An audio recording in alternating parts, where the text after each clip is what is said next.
Now turn your Bibles to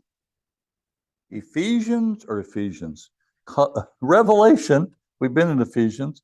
Revelation 3, and I want to read verses 7 all the way through 13. 7, and this is to the church in Philadelphia. To the angel of the church in Philadelphia write, these are the words of him who is holy and true, who holds the key of David. What he opens, no one can shut, and what he shuts, no one can open. I know your deeds. See, I have placed before you an open door that no one can shut. I know that you have little strength, yet you have kept my word and have not denied my name. I will make those who are of the synagogue of Satan, who claim to be Jews, though they are not, but are liars. I will make them come and fall down at your feet and acknowledge that I have loved you. Since you have kept my command to endure patiently, I will also keep you from the hour of trial that is going to come on the whole world to test the inhabitants of the earth. I'm coming soon. Hold on to what you have, so that no one will take your crown. The one who is victorious, I will make a pillar in the temple of my God. Never again will they leave it. I will write on them the name of my God and the name of the city of my God, the new Jerusalem, which is coming down out of heaven from my God. And I will also write on them my new name. Whoever has ears, let them hear what the Spirit says to the churches. And it's my prayer that this morning, as we dive into this letter to Philadelphia, we too can have ears to hear. It's interesting that expression occurs with all seven. I want to talk a moment about the church that's in Philadelphia, especially the city itself. It was an amazing city. Of the 7 cities that are written in the letter of Revelation, the book of Revelation, this is one of the newest ones. The Romans, when they attempted to run it over and to take it over, King Pergamum, his brother Attalus was faithful to him as they defended that city against the Romans.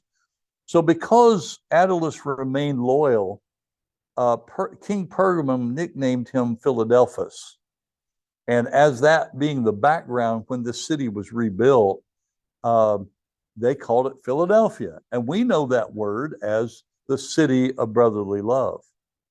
Because it was so new, it did not have all of the religious traditions that many of the Roman and Greek cities had. It had a few, but it didn't have quite as many. And so the Christians here, and this is why we're going to talk a little bit about the synagogue of Satan in a moment.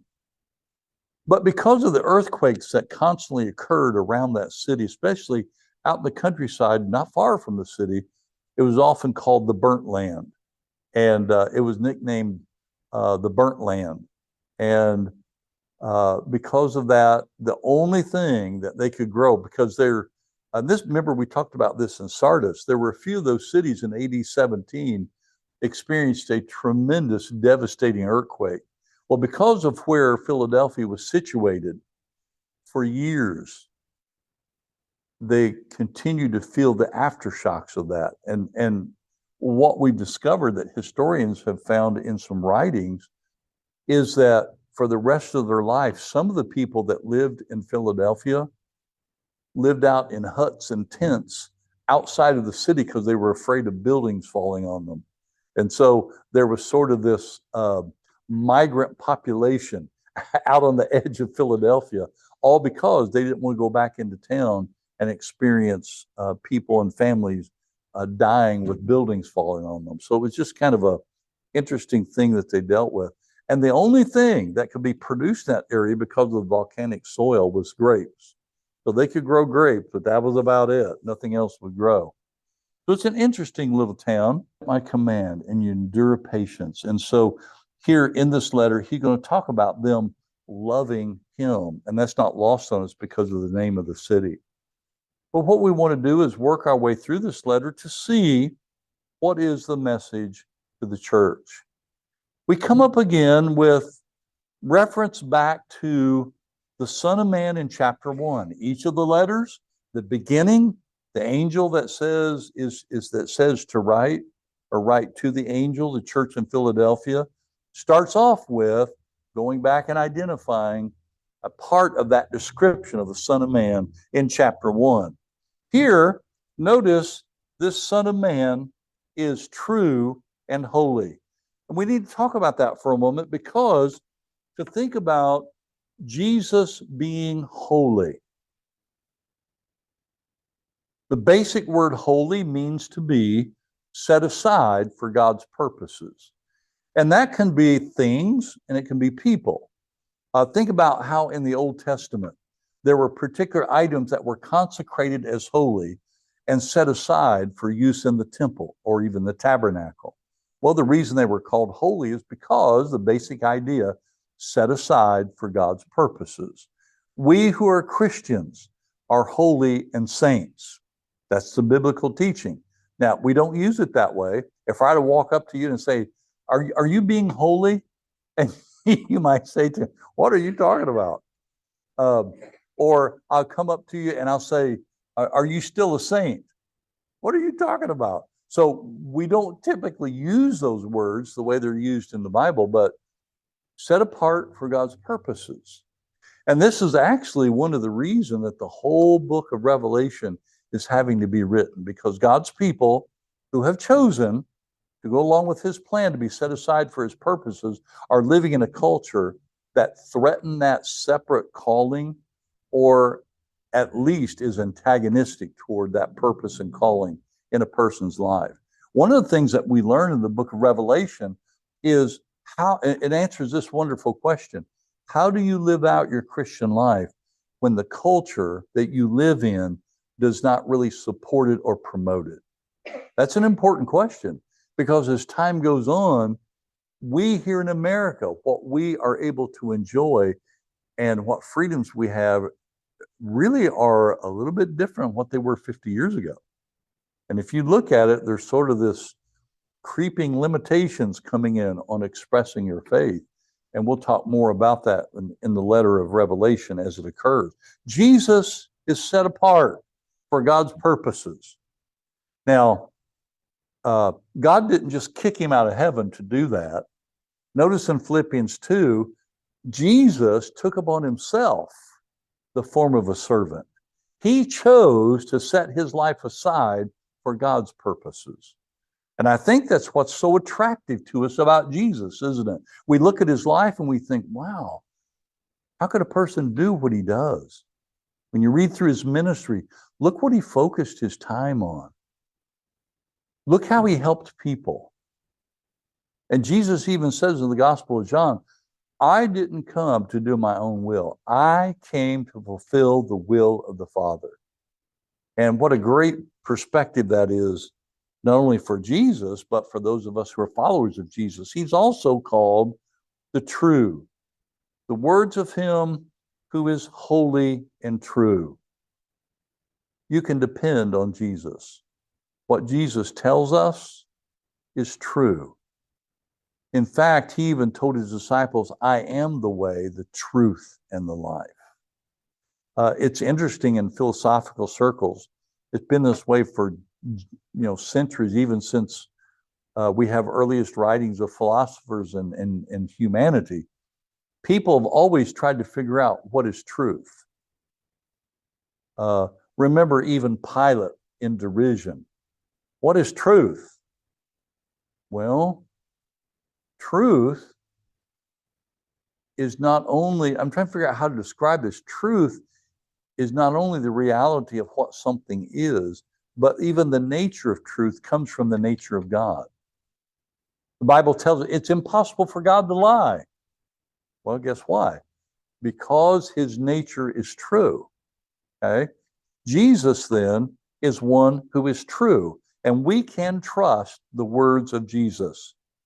Notice that he holds the key of David. quite a bit of interesting discussion what that might mean. But think about the key of David. David is promised a kingdom for future generations. It's through the root of David and the root of Jesse that the remnant will come. And the New Testament presents God's unfolding will through Jesus as the remnant, the key of David. Now, that key is held by someone who has authority and has a right to open and close the door. And what's interesting is later on in Revelation, we're going to find out that apparently Jesus, as Son of Man, gives the key to an angel who locks up Satan and his demons in a bottomless pit. Now, that's interesting when we get to that picture. So Jesus then has the power with the key, and he is Son of Man. He can open and he can shut. He can exercise his own authority. It's interesting to me that Jesus' authority is seen several ways in his ministry. Some of it is by his healing, some of it by his compassionate healing. Jesus had a heart of compassion. He cared for hurting people. And when we see him exercise his authority, a lot of it is because he cared. Sometimes he exercised his authority so that those who could witness it would be or could be in a position to grow in their faith. I can't imagine the story in the Gospel of Mark where the disciples are in the boat and the storm, I can't imagine being on the Sea of Galilee with that storm making the boat such that these seasoned fishermen thought their days were numbered. I mean, it must have been a real storm. And so Jesus, they wake him up. Jesus, don't you care anything? We're going to drown. And he says, oh, you have little faith. And you almost hear him say, watch this. To the wind and the wave, be still. And guess what? And then it says they were amazed. Who is this that can speak to the wind and the waves and they be calm? Well, they saw his authority be exercised. It had a profound effect on them. I think there are times that we feel like the disciples were in sort of a privileged state with Jesus. And we would think, well, I'll tell you, if I had walked along with them and I had seen Jesus do everything he does, I wouldn't question a thing about him. Well, they were human. They had their own expectations. And sometimes it took Jesus exercising his authority to help them see who he was. Okay. And it's interesting too, at the end of the book of Matthew, on the Great Commission, Jesus says, go into all the world and preach the gospel. So those that hear and are baptized shall be saved. God has given me all authority to give to you, to take the good news of the gospel to the whole world. So we see Jesus as a wonderful example in his authority. He's going to make some statements now in this position as Son of Man who holds the key of David. I know your deeds. I've placed before you an open door, an opportunity. When he opens, no one can shut, and what he shuts, no one can open. Now that's interesting, isn't it? Whether it's the direct relationship with God he's talking about, opportunities he's talking about, Jesus has the authority to open and shut the door. Now we kind of know this on our own practical level. When you live in your home, who has the authority to open, shut your door? If you see somebody coming you don't want to talk to, guess what you do? You shut the door and you don't answer the doorbell. Okay. You have, as a homeowner, the ability to open and shut the door. And this can refer to the opportunities that he's giving these Christians, an open door. He says, I know your deeds. And he says this to every church, and we've emphasized this. God knows us as a congregation. I know your deeds. He knows what we're doing. He knows what we have done. Now, we may have the idea, well, we're a small church, we can't do a whole lot. We need to hear, I know your deeds. God knows. So what we're doing by faith, that's what counts. See, I have placed before you an open door. No one can shut it. He emphasizes that twice here. And then he says that you have little strength. We're not exactly sure what all that means. So I've thought about, now, what could it mean for God to say to a church, you have little strength? I wonder if several Christians had died because of persecution, and the little strength means there's not much left, not many people left in that little church. Little strength. It could also mean, because of the phrasing, they've gone through so much that they're on the verge of discouragement and maybe giving up. But little strength. You know what this reminds me of? I have to tell this on myself. This was a few years back. Nancy and I went hiking from our house way down to a lake that was quite a ways from where we live. And when I hike, I have to take lots of water because I take lots of water. Well, I didn't bring enough. And we were still about 2/10 miles from the house, 2/10 of a mile or so. And I just literally gave out. I flopped down in the ditch and I told her, I said, you got to go home and get me some water. I couldn't move. That's a point in my life where I realized I had little strength. Well, when you get that dehydrated, you just can't go. Your body won't go anymore. So were they spiritually dehydrated? What had happened to them? That the Lord said, I know your works, I know your deeds, and you have little strength. Well, think about in our own life. We as Christians go through things spiritually, emotionally, that leave us with little strength. And we feel like we've just been run over by a Mack truck, spiritually and emotionally. Now, the wonderful thing here is that because of Jesus' authority, he is the source of where we can regain our strength. And I think part of this message to the church here at Philadelphia, he's encouraging them because he wants them to get their strength back, okay? But it's a church of little strength. And because of that, Jesus has compassion and pity toward the group. He wants them to know that he understands where they are. And you have kept my word. Very important statement about who they are and where they are. You have kept my word. I've often thought, isn't it interesting if congregations could ask themselves, you know what these 7 letters do? It forces churches to be self-reflective.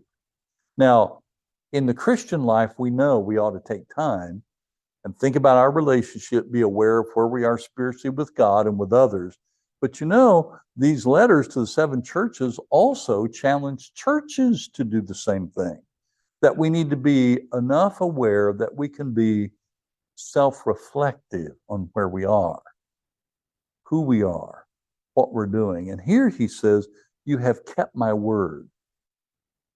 And I wonder if, as a congregation, if we reflect on it, could we say faithfully before the Lord, Lord, we have kept your word, okay? Or we've gotten away from your word. I know a couple of churches personally right now, I would hesitate because of things that they're doing to say that they've kept the word of the Lord. It just seems like they've gone off on their own direction. Let me give you the wildest example I know of. And this is when Nancy and I were in Michigan working with a church. And I was teaching at a Christian college there. There were some young adults, probably in their early 20s, like about 20, 21, 22. And for some reason, they got so fed up with the traditional church. And they had a lot of issues going on. So there was a group of them that started another church. And when I became aware of the church, and I knew the young man that had started the group, his sharing his story with me, it was all about his heartache and disillusionment with the church. And I can understand some of it. But when he started the group, it was a group of disgruntles. And they made it known. They were all disgruntles about what the church was. So they asked me to come and speak one Sunday afternoon to the group. And two things just kind of baffled me. Number one is that no one sitting there had a Bible. Nobody had a Bible. And so I thought, okay, this is supposed to be a worship service. At least they're calling it that. When I preach, I'm going to hold up my Bible so they can see that one exists. So I shared a message of encouragement that afternoon from my open Bible. And then the other was, and this really flabbergasted me, the singing that they had for that afternoon. One of the young people in the group was gifted musically, but they had composed songs about the difficult relationships in their life, and particularly with family members. So that the songs that afternoon were all about difficult relationships in their life. No song about God, no song about Jesus, nothing that you and I are used to. And I went away like, what in the world did I just experience? Well, it was a church that I think had left keeping the word of the Lord. And here's the thing that we all have to realize, and I see this in some of the letters of the 7 churches. All of us, somewhere along the line, have to work through and get to the point where we're out on the other side, but we have to work through the disillusionment that the church is filled with human beings. If we don't, we'll become bitter spiritually. I'll tell you my first shock of disillusionment, and I always like to tell this on myself. I was baptized the weekend that there was the first men walking on the moon. And I'll never forget, I think it was the next day on Monday night, I looked up and I thought, wow, here I am, a Christian, and I was like 15 at the time. Here I am, a Christian, and here men are walking on the moon right now. What is this world coming to? I mean, my whole world had changed in so many different ways. Well, then that next weekend, my dad and mom piled all 6 of us kids into the car, and 3 of us brothers always took the back seat. We had several seats in the car. And on the way to my aunts and uncle, here I am, just a new Christian, got into a fight with both of my brothers. And I was disillusioned with myself. I thought, wait a minute, last Sunday I was baptized. Here it is Saturday, I'm fighting already with my brothers again. Well, something didn't change like it should. So I had to work through my own disillusionment with myself. But we have to work through the fact that the church is filled with human beings. None of us is perfect. That's why we need the church. Then he says, you've not denied my name. That's why when we call the church that Christ died for, it's all about Christ. We don't want to ever deny his name. I will make those, and this is an astounding thing. And I guess I knew this was here, but I've not really camped on it much in the past. And I want you to look at what he says. I will make those who are of the synagogue of Satan. Again, he goes back and describes all of these temples and worship of the gods and goddesses around these cities. He just refers to them as the synagogue of Satan. And who claim to be Jews, though they are not, but are liars. And again, it looks like, and we've already had this, people claiming Jewish background and heritage so they could come into the church and be welcomed as Jews who were open to the message of Jesus. But it's wild. They were not Jews, but they were claiming they were. So they're slipping in with ulterior motives. Okay? And then I will make them come and fall down at your feet and acknowledge that I have loved you. Oh, did you catch that?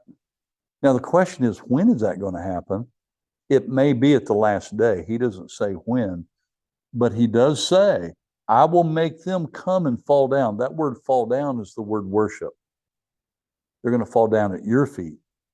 And notice, they're going to acknowledge that I have loved you. And that word acknowledge is the same word for confess. They're going to have to confess that I have loved you. So this is wild. Here are people in the culture that think they have all power, they've got all force against the Christians, and they're the ones that are in control, And they're trying to minimize the effect of Christians living in their culture and their time. And the angel comes along with this message, says, no, there's coming a time when all of you who are not Christians, you're going to fall down at their feet. You're going to worship them. And you're going to have to acknowledge that I have loved them. That's crazy. I don't remember. I mean, I know this verse has been in here for a long time since the Bible. It's been a while since I read that and even let it sink in. So it's like there's going to be a reversal. It's going to be the great reversal. And instead of these people in control thinking that they're going to be the ones to dictate how we live, no, the time is going to come when it's all going to be reversed. I will also keep you. And this is amazing. And I'm not sure the extent to which it is, but it sure is amazing. I will also keep you from the hour of trial. Literally, the language is something like, I'll keep you out of, away from the hour of trial that is going to come on the whole world to test the inhabitants of the earth. Now, that might be a reference to some of the future things he's going to talk about in the book of Revelation. But there sounds to me like a certain protection and care that God's going to give his people that just the inhabitants of the earth don't enjoy. And that may be now, it may be in the future. He doesn't give a time frame for it. But boy, what a blessing that is to know that no matter what we're going through, we have got God's extra care. That's part of the blessing of being a Christian. Okay? Then he says, I am coming soon. This is the reiteration of his return. He's coming soon. He doesn't give a time frame, but hold on to what you have. And this is the idea of patiently enduring. And again, you're going to see this all through Revelation. It does, and I need to say this, it doesn't matter how bad the world looks. It doesn't matter how bad the world lives. It doesn't matter how anti-Christian the culture is. None of that matters, because what Jesus is saying, you hold on to what you have, hang in there, persevere patiently. I'm going to keep you away from that ultimate trial that is going to be experienced by all the inhabitants of the earth. But I am your God, and I will keep you in that hour of trial. So, boy, there's something here that's just amazing to me. It also gets at the heart of how we often fear where we think things are headed. Have you ever caught yourself thinking that? Man, this item happened in the news. Where's this going? And if we're not careful, we focus on that so long, we start building up these fears within us, what might happen. Well, the book of Revelation basically is saying, it doesn't matter how bad it looks. It doesn't matter how bad you think it is or how bad it might get. Hang on. Be patient. Persevere. Don't give up. And you know why? Because no one is going to take your crown. The one who's victorious, I'll make a pillar in the temple of my God. He's going to put together quickly two illustration or images. The victorious crown in the ancient Roman Greco world was the Stephanos. It's not the crown of the king, it's a victory garland. And depending on where you were, that garland was made out of different things. I read where one place in the Roman Empire, because it was such a rare thing to have and to even see, sometimes those garlands were made out of celery. and I never thought about it. Like, oh, okay, so celery would not have been the average thing people would know about. You know, wouldn't have a place to keep it refrigerated and just wouldn't know about it. And sometimes they used evergreen boughs. I mean, there were different. Usually it was some kind of plant, but the victory garland was given to the one who would win and was victorious. Here's the other thing that's a play on this idea, even by Paul. In the Greco-Roman world, that victory garland would shrivel up and dry up. So if you look at it in terms of it's really green to start off with and looks like it's got life, well, guess what? Over time, the green disappears, it dries up, and it shrivels. And really, the New Testament is trying to say to all of us as Christians, there's nothing in the world that the world can give you as a victorious crown that's going to last forever. No way. Okay? Now, he also is going to say, I'll make you a pillar. And he refers to a temple. And if you look at pictures of these ancient temples, they've got great big pillars. And some of those pillars, well, all of them are, they're to support the whole structure, but usually people's faces and names were carved on there. So I'll make you a pillar. You'll be part of that temple. Never again will they leave it. So he then ends, I will write on them the name of my God, the name of the city of my God, the New Jerusalem. I also write on them my new name. Man, I wish he'd have been explicit here. He doesn't tell us what the new name is. But I'm going to write on them the name of my God. Write on them the new name. And then, of course, the name of the city. That's the New Jerusalem. He's going to refer often to the New Jerusalem. And he's going to give it a picture of anticipated destiny with presence of God forever. But it's interesting, here it's talked about in terms of the name of the city of my God, the New Jerusalem. And if you think about what Jerusalem represented for Israel, then taking on a spiritual sense, it is the holy place of God. And God is going to write on them. That means possession. Usually when you write on something, at least in the ancient world, writing was serious. And if you put your name, you affixed your name to something, it means it was yours.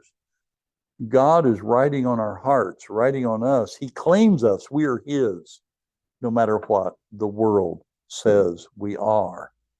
I love this letter to Philadelphia because he wants us to know that no matter how tough things can get, and some people have called this the little suffering church. It's a church where they've had a lot of problems, they have little strength, yet they've tried to hang on.